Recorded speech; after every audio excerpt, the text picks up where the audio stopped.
Masterpiece Theater. That's perfect. Welcome. In Shakespeare's early years. All right. Well, hello, everyone, and welcome. My name is Karen Carboner.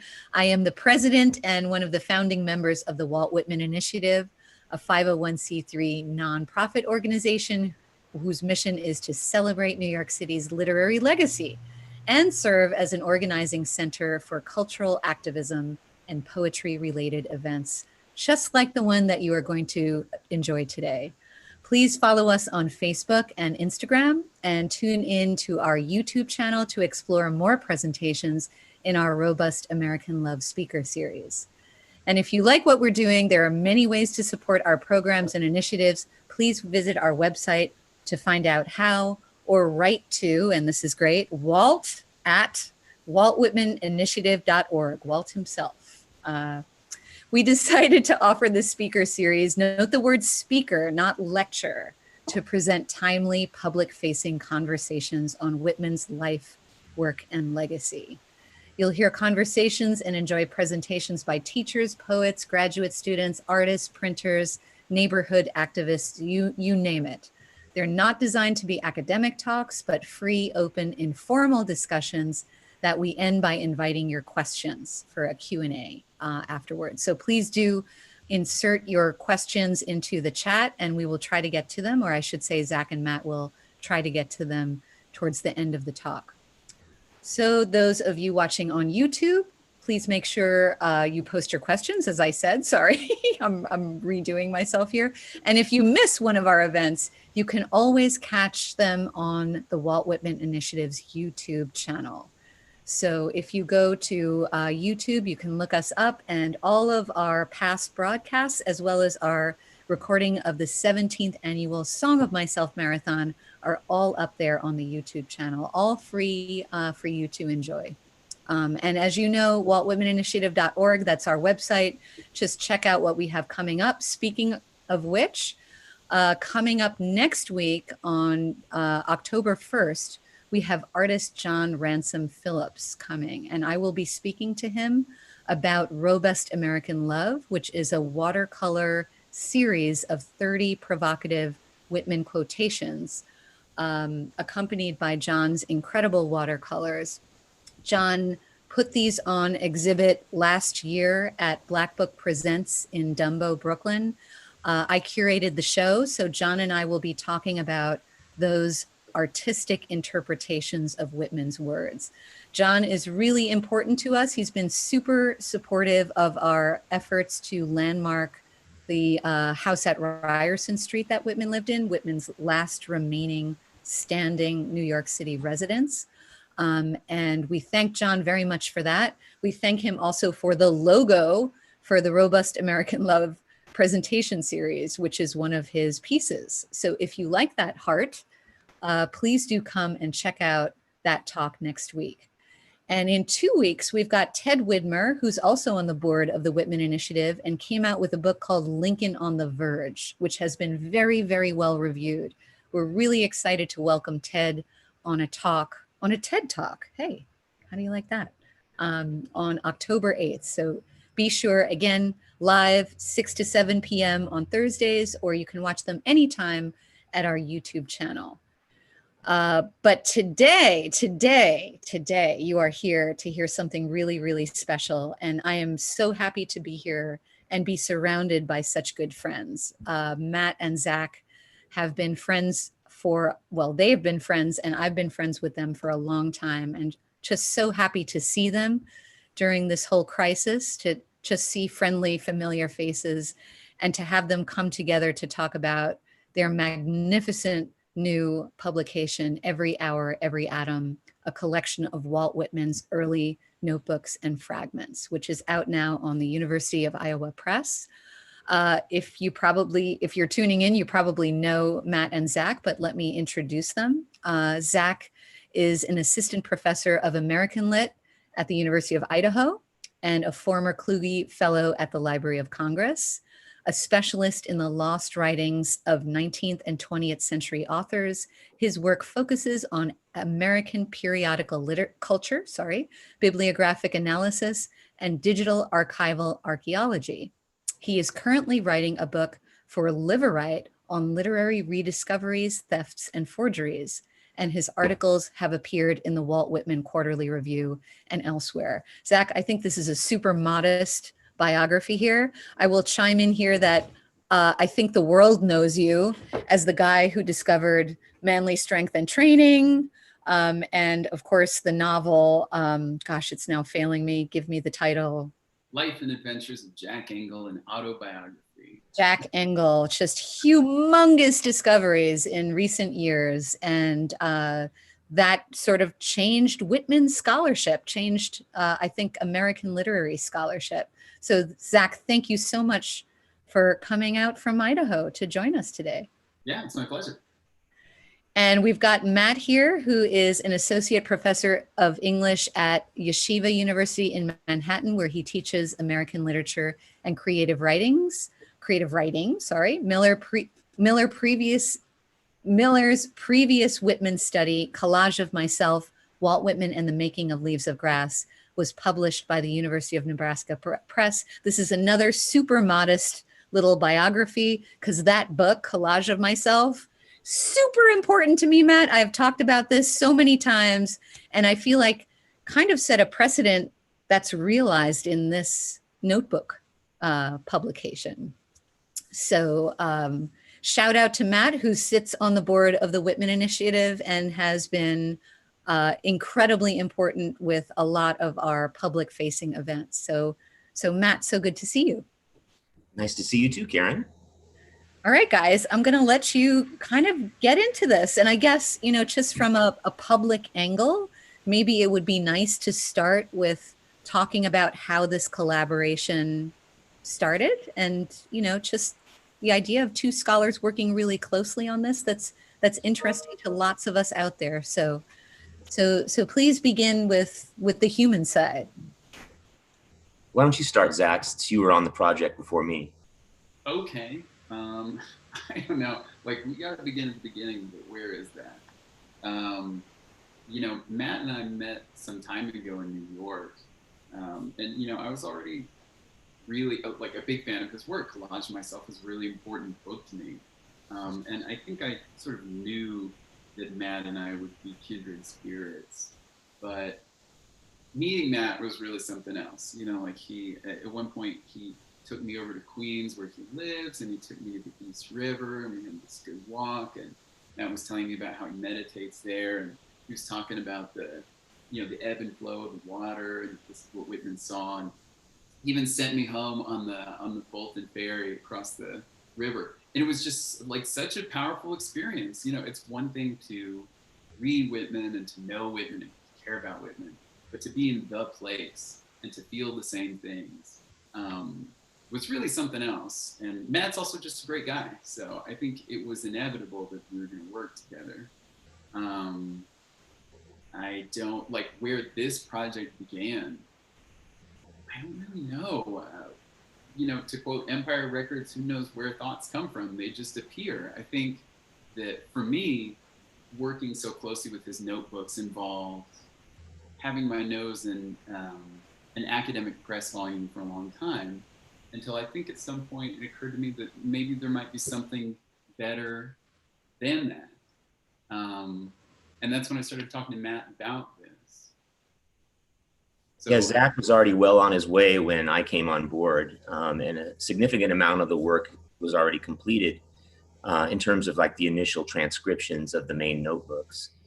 And yeah, I met, we hadn't actually known each other for very long. I feel like we've known each other longer than we actually have, because we first met at the event that you were responsible for creating, Karen, the Walt Whitman's 200th birthday celebrations in New York. And I sort of plucked Zach away from the crowd after people were departing from a bar near the Grolier Club. And that's when I took him back, and we were talking. And one thing it occurred to me when we were talking about this is I kind of wanted to know more, and I was interested in the possibility of contributing in some way. And I have the impression now, not then, I have the impression now that Zach kind of wanted me on board too. And we were both kind of like feeling each other out. Cause like, you don't want to like just say, hey, I could help you with that. You know, that's kind of presumptuous, right? Yeah, I think in the same way that it'd be presumptuous to be like, hey, do you want this unexpected workload? But that is what I wanted to ask. I'm glad you felt the same way. So since Zach already had a head start, and I'm particularly interested in Whitman's shortest pieces of writing, or what we label in the book his fragments, which are mostly just notebooks that have been disassembled and cut apart, sometimes just whole pages, sometimes little shreds. And so we decided to assign me to the smaller units of text, and Zach stuck with the larger ones. I think at the very end, maybe I helped a little bit with some of the larger ones, but I think 90% or more of the larger notebooks are Zach's initial transcriptions, and the same can be said about the shorter pieces and the fragments that make up, like, oh, I don't know, maybe the back 1/5 of the book or so at the end. And then we, proofed each other's work a couple of times. It was important to us that these transcriptions offer something else besides what is already out there. As much as we respect the Walt Whitman Archive, we felt like the project needed a reason for existence separate from the archive. I mean, it's a pleasure to have the book, to hold the book in your hand, as Whitman said, and to be able to do what Whitman wanted people to do with his work, which is engage them in the form of the media known as books, not, digitally. But one of the things I really want to dive into today, and maybe I'm getting ahead of ourselves right now, but at some point I want to talk more about the difference between encountering Whitman's unpublished writings here in this book versus encountering them vis-a-vis a database. It seems to me that you're going to get an entirely different experience of Whitman's unpublished writings, depending on if you encounter them through a database search, encounter them through the old Walt Whitman CD-ROM, which is still around for some people. It's about the only other source besides our book and the archive, or through this newly published book. Yeah, I'm sure he's like one of 3 people in the world that probably own that still. Windows 3.1, by the way. I still lug around a laptop that has an old enough Windows system to run the CD, because it won't run on Windows 10. So I keep this laptop. The only purpose for it is to boot up that CD-ROM. I'm sure there are young people listening to our talk right now that are like, CD what? Back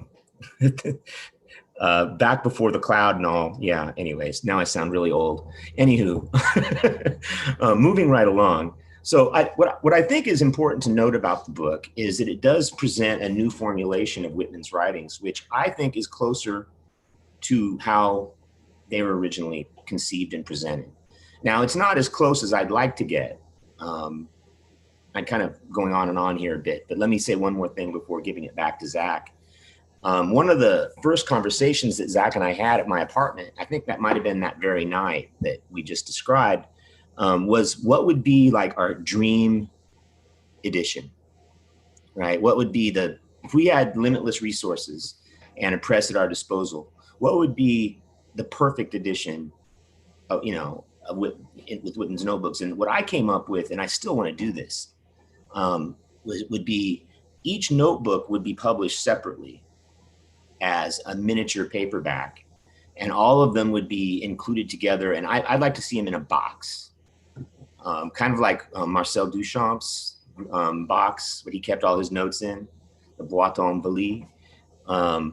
So, Duchamp makes up the final chapter of my Whitman book, and I bring those two together. So I have my own personal interest in that, but I'd love to see them published as close to the original as could be, so that other people can have the experience of holding, the Talbot Wilson notebook, or the Dick Hunt notebook, or the Flux of Soul notebook, and reading it the way it looks.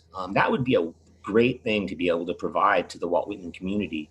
I think Zach might actually have a potential lead on that. Maybe now's not the time to mention it. I don't know. What do you think? I mean, none of this stuff is off the table. I don't have a lead on it, but if anyone ever wanted to do that, I would be happy to throw my hat in the ring. Yeah.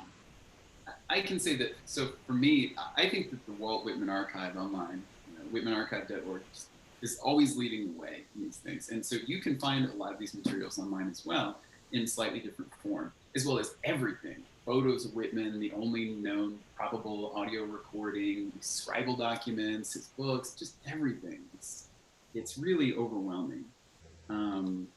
And you know, between that and these, I don't have one of them here, but the NYU Press editions of his notebooks are these fine academic volumes that I used for my work for years. But I remember reading them and sort of getting a little pissed off. I mean, these are like landmark works. They took, I think, a decade for Edward Greer and what is it, White? William White to edit, and they're fantastic. And they're so deeply researched. But there's something about Greer's in particular that really bugged me. And it's that anything that's crossed out, any word, line, or page is relegated to a footnote. And so that, you know, this is beautiful scholarly apparatus, that these heavy, expensive volumes, but they imply that there's this like finished form that Whitman was going. They understand. Yeah, and so like, and also it means you have to read them like this. You go up and down and up and down. And it drove me nuts. And I remember thinking, obviously it was a function of 1980s typesetting capabilities, but that if I had my druthers, I'd want to typeset them the way that they are. So you can see this record of flux and of just like foaming creativity that is Whitman's notebooks. Unfortunately, I think Matt felt the same way. Yeah, I mean, the way I like to phrase it is whenever you're doing anything like this, even if it's a print edition, you're digitizing what I'm going to call analog, for lack of a better word, analog text. By analog text, I mean the actual handwritten paper that Whitman's blood, sweat, and tears leaked out upon, right? So for me as a scholar, it's important in these kinds of editorial projects to try to pay as much respect to what I've called the analog within the digital. And by that, I mean doing everything possible to respect the plasticity of the original document, its roughness, its imperfections. One example of that would be our insistence on presenting Whitman's manicules. Manicules, by the way, are these things, the little pointing hands that were originally important to 19th century advertisements in early newspapers, but which Whitman adopted as a kind of notational technique within his notebooks. And we spent weeks, I think, debating the best manicule to represent Whitman's handwritten, because we couldn't do it like 100 different print manicules for every manicule. We had to come up with one. That's what I mean by digitizing. We homogenized diverse plastic text into a code that said, we're going to represent it this one way. But we tried to represent it in a one way that was close to the original in its plastic form, but also kind of like graphically arresting in a way. Kind of like we wanted to jump out of the page a little bit, you know, so that it doesn't just read passively and transparently. We want the page to be something that you encounter opaquely so that you see the marks. So yeah, that maintaining the analog and the digital is a principle that's important to me as an editor. I agree. And, you know, like, I think for Whitman scholars, it's easy to say and to not have to justify that one wants to study Whitman at like the molecular level, right? Like every comma, every em dash, you know, every single thing like that.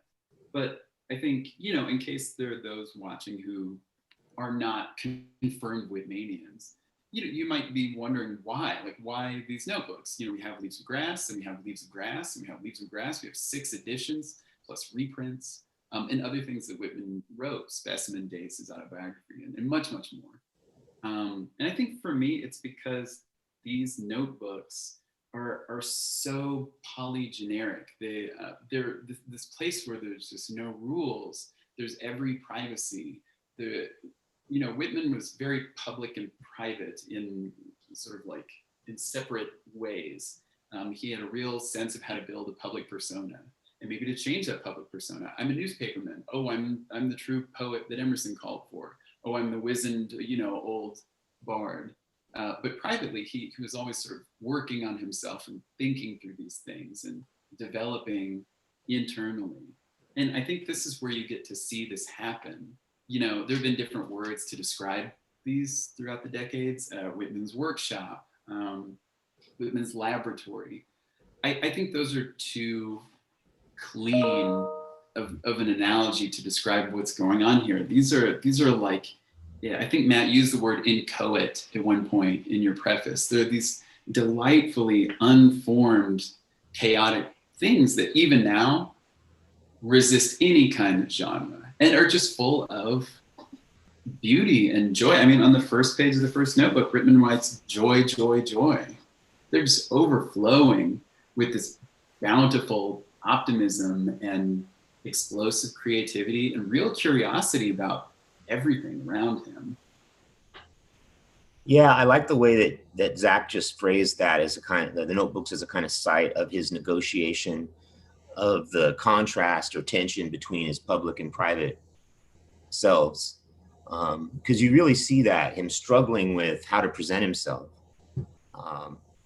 If you were to ask the question, what is the subject of these notebooks? Like there'd be no one answer, but if you were to pursue that further and you were like trying to figure out proportionally relative to the size of all of this, what theme or topic preoccupied Whitman the most throughout this entire pre-Civil War assemblage of notebooks? I would argue that the thing that preoccupied him the most was what we would call literary theory. Essentially poetry. He thought most about poetry and being a poet and what kind of poet would be best for America and how he could become it and how he could sell it and represent it and market it, and all that. And you know, that's not necessarily as interesting or sexy of a topic for today's politically minded scholars as, say, gender, race, class are. Those are the things that we've seen most preoccupied with, some, you know, in many ways for good reason.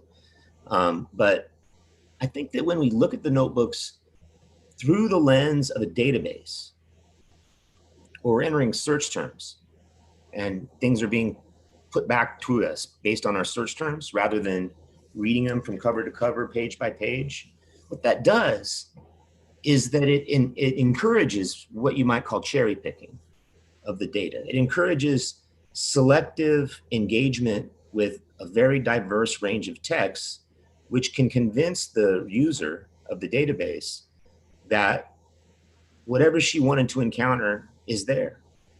And whatever her subject of scholarly interest is, you can almost, you know, if you're within reason, you can find something there in Whitman's notebooks. And so you can make the case for Whitman is this, Whitman is that. And we've seen that reflected in any number of studies. You know, the generic title for a Walt Whitman book these days is like Walt Whitman the blank, right? You know, or the blank Walt Whitman, the pragmatic Walt Whitman, the political Walt Whitman, and so on.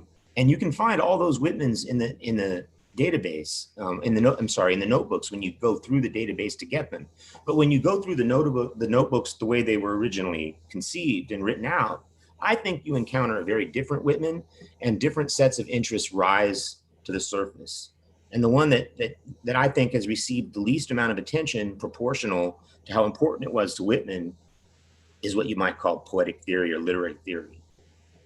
I don't think that's something that Whitman scholars have really grappled with as much as we should. Yeah, you know, it's funny you mentioned having like a box of loose notebooks as kind of the Platonic ideal of reproducing these, right? Facsimile. It is curious to think about where these come from. You know, Whitman, most of these were made of scrap paper. He'd swipe it from newspaper offices, like little pieces, write on them, keep them in a pocket, maybe eventually sew them together, bind them in some way. But these were dear objects to him. He moved constantly in the 1850s. He was building houses, he was developing real estate. And even thereafter, he moved quite a bit during his life. And by the end, he was just surrounded by this paper effluvia that was everywhere. Because he, you know, like as he says, you know, I embrace all. He does this with paper too. He was a keeper. And so there are all sorts of odds and ends in here that not only speak to poetic theory or to the way that he writes poetry, but also his thoughts on just the most quotidian of things, you know, writing down men's names and ages and by the way, what they look like and how handsome they are and how tall that they are. Games of 20 questions are in here. There's one point where he seems to be tutoring someone in how to write their own name. And you can see them writing Arthur Henry, A, over and over again. Addresses, measurements for building. I mean, this is a person who had a full occupied life. It's really amazing that between building things and caring for his brother Eddie and meeting all these people, he also had time to just volcanically erupt with all these great poetic thoughts. My notebooks are nothing compared to this. They're nothing. I just have like class numbers written on them and attendance reports. So they're really this kind of like hidden treasure box of American thought from the 1850s. Yeah, I love that. That's great. That's a nice way to put it. The treasure box, and you know, everything's kind of all merging together, you know, and morphing, and like, you know, Zach just listed off a bunch of what he described as quotidian things, like list of names and 20 questions, and you know, there's like address books and things like that. But what makes that text particularly interesting in this case is that at some point in Whitman's evolution as a poet, probably sometime in 1854, something went off in his head, and all of that stuff became available as poetry, even though it wasn't originally conceived as poetry. And watching that process of found text, what we'd call found poetry, transform into poetry is really a fascinating experience. I think especially for creative writers, for poets especially, anyone who's struggled with writing a poem, you know, knows how unnatural it is, an experience. It's not an immaculate conception where one, you know, the whole thing comes out whole and perfect. It's like, you know, as I say in my first book, it's more like the relationship that Dr. Frankenstein had with his monster than it is with, you know, childbirth, right? It's a very self-conscious process for most of us writing a poem, and it was most of the time for Whitman too. Now, that doesn't mean that his poems were lacking in spontaneity. Whitman wanted to sort of respect the spontaneous thinking while also collaging the fragments together into architectural wholes that were greater than the sum of their parts. So he wanted to have the best of both worlds. He wanted the texture of spontaneous thought, as if this was like a kind of Ginsberg first thought, best thought kind of thing, along with the like architecture of a great poem. Now, I know most people applaud him for being without architecture, but I think in hindsight now we can see that the architecture is there. It was just unconventional. Yeah, you know, I think Whitman, of course, anticipates anything we're going to say. You know, if we find him to be contradictory in here, A, it's a notebook, but B, you know, he says, do I contradict myself? Very well, I contradict myself in large. I contain multitudes. And, you know, speaking of what you're talking about, Matt, when you think about how Whitman might have written a poem, I want to take him at his word that it is the spontaneity that matters most, right? Like Emerson says in The Poet, it's not meter, but a meter-making argument that makes a poem. You know, a thought so alive that it brings a new thing into the world. And in some ways, Whitman, he has writerly advice to himself, like little notes to self in here, where he'll say, like, make no quotations and no reference to any other writers. Lumber the writing with nothing. Let it go as lightly as a bird flies in the air. You know, he says, it seems to me to avoid all poetical similes, to be faithful to the perfect likelihoods in nature, disdain ornament. He's telling himself, like, don't have recourse to others. Don't refer outwards. Just do what you see. Be spontaneous. And at the same time, you can see sometimes on the same page that he will have little skeletons of poems that basically belie this, that sort of sound like Poe and the Philosophy of Composition, where Poe says, oh, you know, I wrote The Raven by thinking about words that rhyme with nevermore and thinking what the perfect number of lines was, 108. I don't know how that's the perfect number. And then sort of working backwards to the meaning. Whitman can do both, and we can see him doing that. I have a question for you, Matt Miller. What are some of your favorite moments in these notebooks? Well, I mean, one of them is the one I wrote about in the preface in the Flux of Soul notebook, or I think we call it No Doubt the Flux. Is that the new title? Scholars have traditionally known it as a Flux of Soul. In the table of contents, No Doubt the Flux, EFFLUX. It also has been called the Crossing Brooklyn Ferry Notebook because it has a lot of material that was later used in Crossing Brooklyn Ferry. And Zach talked about Whitman's mind being, poppingly alive with thinking and just passionately engaged with everything around him. And this is a notebook where you see that process at its most fervent. And for anybody who's ever imagined Walt Whitman as a kind of mystic, for anybody who's themselves had a mystical experience that changed your life, or for people who meditate and have had powerful internal or continue to have them on a daily basis through your meditation, and you're looking for that part of Whitman in the notebooks, or where's the mystical wellspring for all of this? This is as close as I think you'll come to finding it. And it seems to have arisen from Whitman's walks in Brooklyn, looking at other human beings and looking at their faces and their bodies and feeling an almost impersonal, but also at the same time, utterly passionate connection with humanity as a mass, not as an individual. In that sense, D.H. Lawrence was right in his famous critique of Whitman, where he says that Whitman never really loved anybody because he tried to love everybody. Now, D.H. Lawrence, for him, that's a great flaw, because Lawrence mystified sex and religion into this like hyper-personal kind of like almost religion, right? Whitman, his model is much, much closer to cruising, gay men, gay male activity. Much closer. Cruising as a metaphor, not cruising literally, I wouldn't put that, he may have done that as well, but cruising as a metaphor for spirituality, for creativity, is a subject I think that really is very rewarding way to look at Whitman. And I would refer readers to Mark Doty's newest book, What is the Grass? I have a copy of it around here somewhere. He writes about that very powerfully and personally. And he kind of compares his own personal experiences, very frank and candid book, sexually to Whitman's. And I agree with, I have maybe some issues with how that book's put together by Doty, but his basic assumption there is a provocative and persuasive one to me. That there's this like really deep sense in which impersonal engagements, impersonal but loving engagements with other humans form the mystical source for Whitman's poems. I don't know, what do you think? He had personal connections with people too, right? Like he fell in love with some men in a romantic sense. We know that because we can read it in his letters. But he also fell in love with men, right? Lowercase m. Yeah. So yeah, and so at that point, I think, it's almost inevitable that we talk a little bit about the comically christened Dick Hunt notebook. Yeah, the Dick Hunt. I think you're right on the money here. I mean, yeah.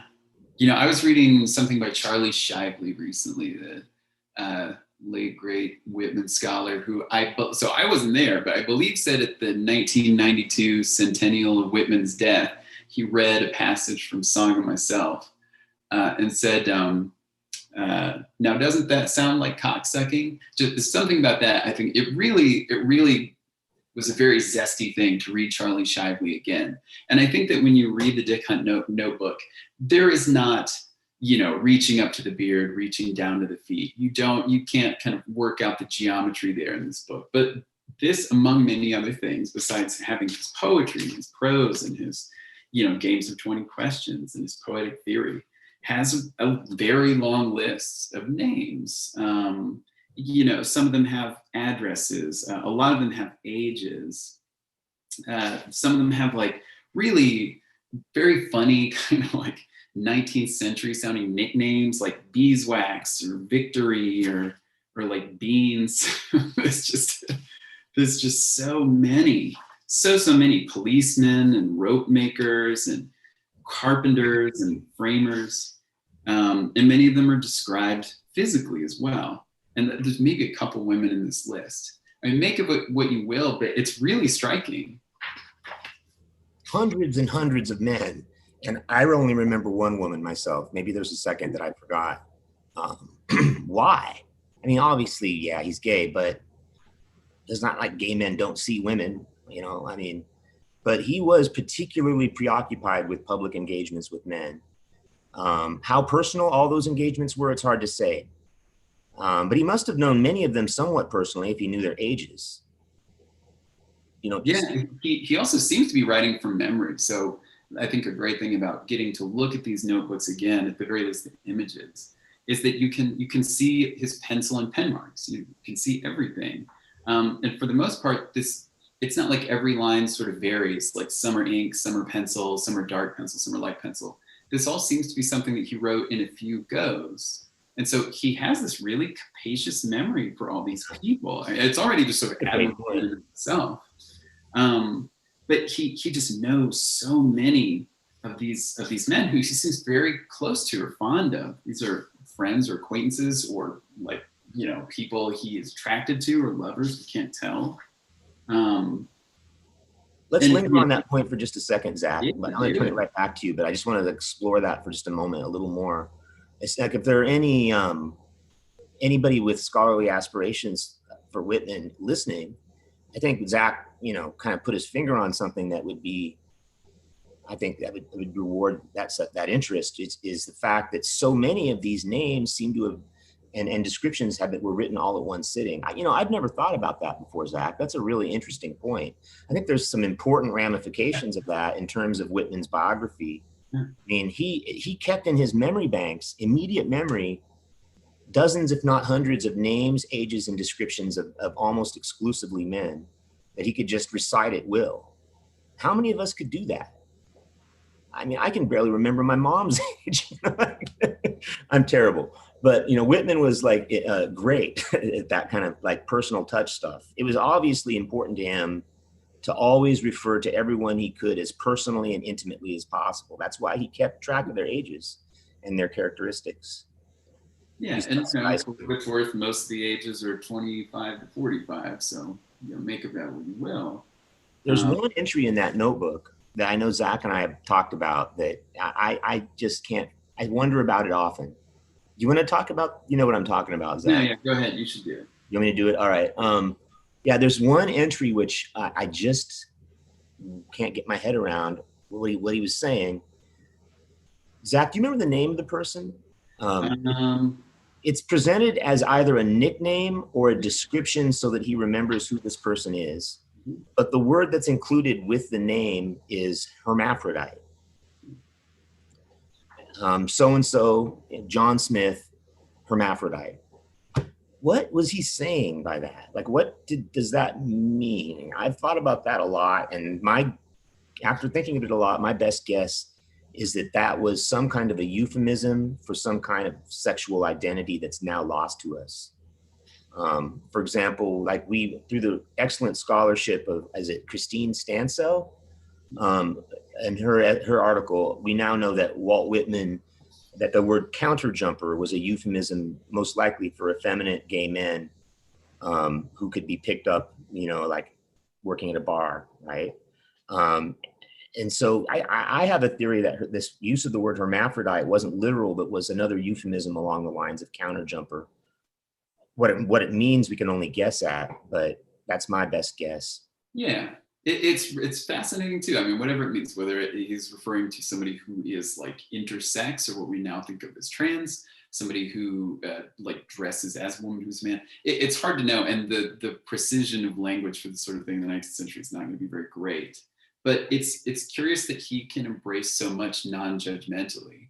Well, and of course, plenty of it is quite judgmental. You know, John Kiernan, loafer, young, saucy, pretty good looking. William Culver, boy in the bath, 18, gone to California. I mean, he's even remembering people who are now not around. But, you know, I mean, like, it isn't as if this whole book is just long lists of handsome devils. That I feel like one of the reasons that this book meant so much to me is that you can see Whitman developing himself in so many really relatable ways. Like he, one of the later notebooks we included here, and only a little piece of it, is called Words. There's another one that's related called The Primer or Primer of Words. And it's a book that I think many people could relate to. He seems to be writing down words that just resonate or like have a certain mouthfeel, or, you know, that like sort of ping in his mind. There's all sorts. He's writing down street slang, you know, like go back on him. That was a sick ticket, you know, but then also things like centurion, imbroglio, rifacimiento, empiricism, the way people pronounce words, like maybe pronounced nebi, honeyfugling, barracoon. There's all sorts of things that show that he's just so attentive to language, and the sound and the feel of language. He evidently had some idea that he would make a kind of great American dictionary at some point. Just like he, at one moment, makes a note to himself that he's constructing the new American Bible that will have 365 parts and should be done by late 1857. Of course, he didn't stick to that timeline. Now, I've got my own theory about that one, if you don't mind me interjecting for just a second. Fine. Yeah, I mean, while we're here on that point, I disagree with the scholarly consensus about the importance of that fragment and what it should teach us about Whitman's work. Calling Leaves of Grass Whitman's Bible for America has become such a norm among Whitman scholars. We do so unthinkingly, as if it were transparently true, as if it were self-evident that Leaves of Grass was his attempt to write a kind of new Bible for America. But the only place where that phrase comes up in all of his writing is in this tiny little single line unpublished fragment from 1856. That's it, okay? And on that same fragment, right next to him saying, the Great American Bible, underline, he describes it as having 365 parts. Now, let's linger on that for a moment. 365 parts. Which formulation of Leaves of Grass has 365 parts? None of them. It never happened. So one way to think is to say, okay, he was imagining Walt Whitman being rearranged into this. I don't think so. I think he was imagining a new book. It didn't go without saying that Leaves of Grass was going to be his entire life's work at the time in 1856.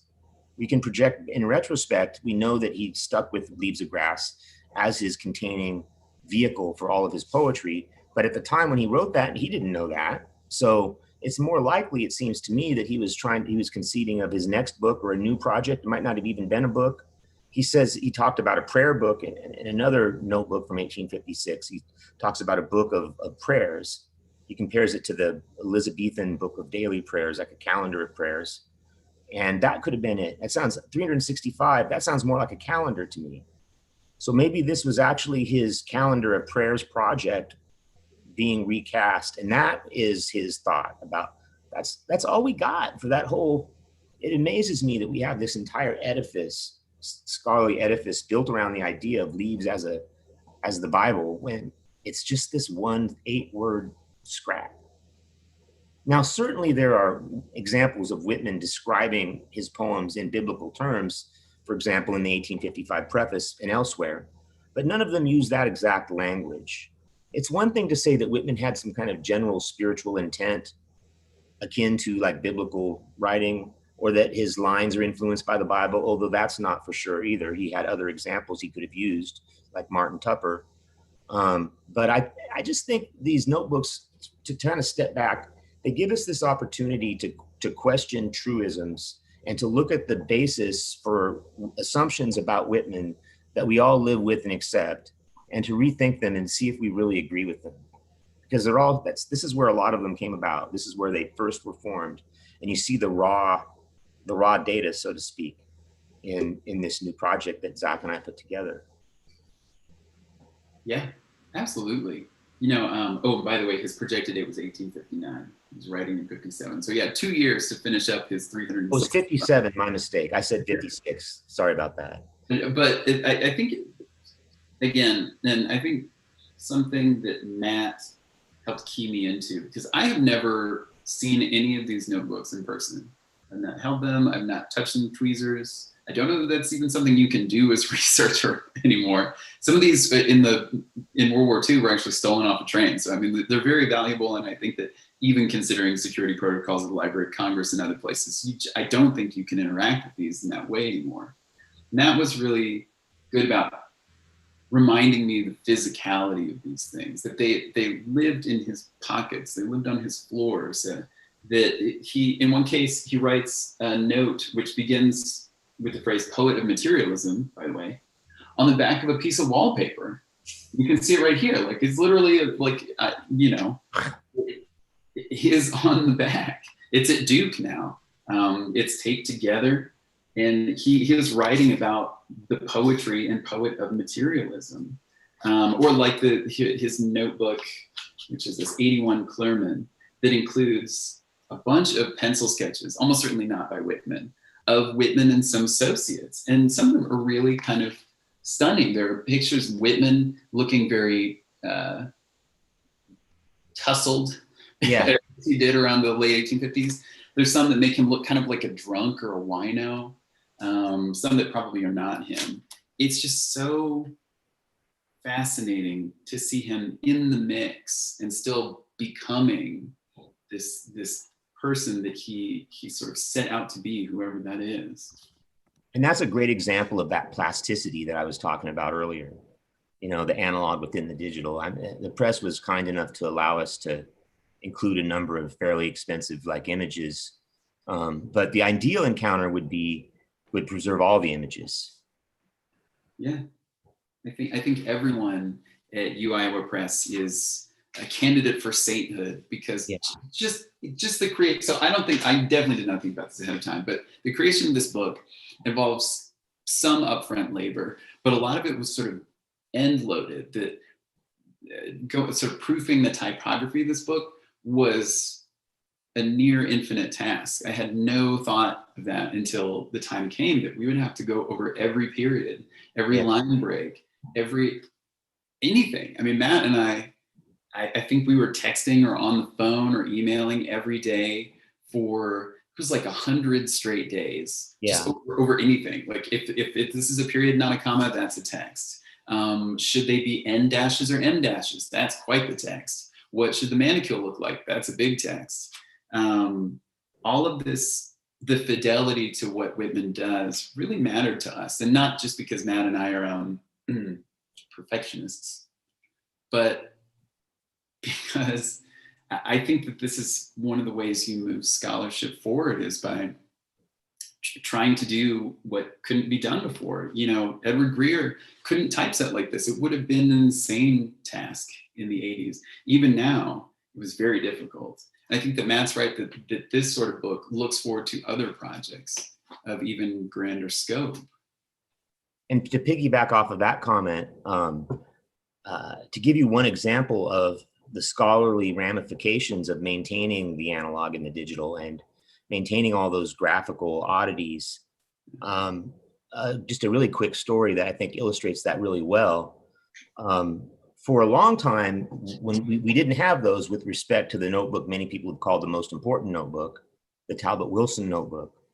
And so our attention was not drawn to some of those typographical oddities, such as the presence of stubs that recorded fiscal ledgers for things that Whitman was buying and selling as a part of his family's family business as real estate speculators, recovering homes and sizing them up for people. So this book, this like records of fiscal ledgers were like left in the book in the form of these tiny little paper stubs that came out from the binding of the book. And they weren't visible to many scholars for a long time because we didn't have the notebooks, nor did we have pictures of the notebooks. They just had these scans where they weren't visible, these black and white, low quality microfilms type scans. And so once that became evident and we did get access to images of it, we learned something that dramatically changed how we look at Whitman's early life. Prior to that, scholars believed that Whitman had been writing, most scholars, not all, believed that Whitman had been writing Leaves of Grass since 1847. That made more sense because it's such a big book and it's so original. It seems like it should have taken a long time to write. But once I'm not going to walk you through the detailed process by how these stubs tell us this, but there have been many, I've written about it and others have written about it. These stubs eventually prove that Leaves of Grass wasn't conceived until like a year before it came out. That's kind of a big deal. That has a lot of domino effects on scholarly claims. Like biographical claims about his life prior to 1854 can now be dated more accurately. And that causes all kinds of different assumptions about his life to require reassessment. And then we're just at the beginning of that process, in my opinion. Absolutely. I think for every Whitman lover, or even somebody who's just sort of coming to his work for the first time, we can all be thankful for a few things. We can be thankful that Whitman kept paper. There are authors that just didn't do that. Like Melville would burn letters after he burned them and light a pipe with them. There are all sorts of different relationships to personal papers. And Whitman was really, he was like, I guess you would say a pack rat, unfortunately so. But also it's a mercy that this is so petty, but it's just a mercy that he had such good handwriting. He has this beautiful script. He writes in pencil or pen. He rarely erases, he usually crosses through. And something about that gives you so much more information. It's so accessible. I would encourage anybody who is interested in this book, not only to read it and peruse it non-linearly, or as Stephen Ramsey calls it, it's the hermeneutics of screwing around. Just screw around with this book. But also to go to the Whitman Archive and see these manuscripts, the pictures of them, almost also as they're depicted in this book. Because though it's not always easy, Whitman's script is beautiful. If you've ever dealt with Herman Melville's handwriting or Emily Dickinson's, you know that it's purgatory. there's a volume of Whitman's or Melville's correspondence that literally has a page of pictures of words that is just like, what are these words? Like nobody has figured out. They are scribbles entirely. And for Whitman, that is so rarely the case. He even his hand was, a marvel. He was fussy. I like what Zach was saying about using the book in conjunction with the Walt Whitman Archive, because I do see it as a complement to the archive. And I would like to mention like two ways that readers can use the archive to enhance their experience with the book. One is the one that Zach just mentioned. You may not know this, at the Walt Whitman Archive, every single page that's transcribed here, you can see that analog original simply by clicking on a thumbnail link next to it. So we use the same titling conventions as the archive. And so you can find anything in this book at the Walt Whitman Archive. And there you can click on thumbnails that will give you the actual, digital scan from a digital photograph of the page of the notebook. That stuff is fascinating and can teach you things that the text can't. Second thing is, unlike our book, it's searchable. So you can load up an entire notebook now, and you can do Control F and you can look for whatever. Now, then you run into that same risk about cherry picking that I kind of cautioned against earlier in the talk, but it's there and it's certainly necessary. I mean, you can't read everything every time. Sometimes you're just trying to find something you remember, but you can't remember where it was. And since this book's obviously not searchable in that way, I recommend using the archive as a supplement. There's a couple ways you can get work done, I guess. Yeah. I think there's even a reference tool for Whitman's handwriting. Every variant of his letters has been chunked out, and even those are quite beautiful, as opposed to here the alternate and conjectural readings from Melville. You can see that they're absolutely crabbed and mysterious. This is one problem that we didn't have making this book. I feel very fortunate that Matt and I felt the same way going into this project.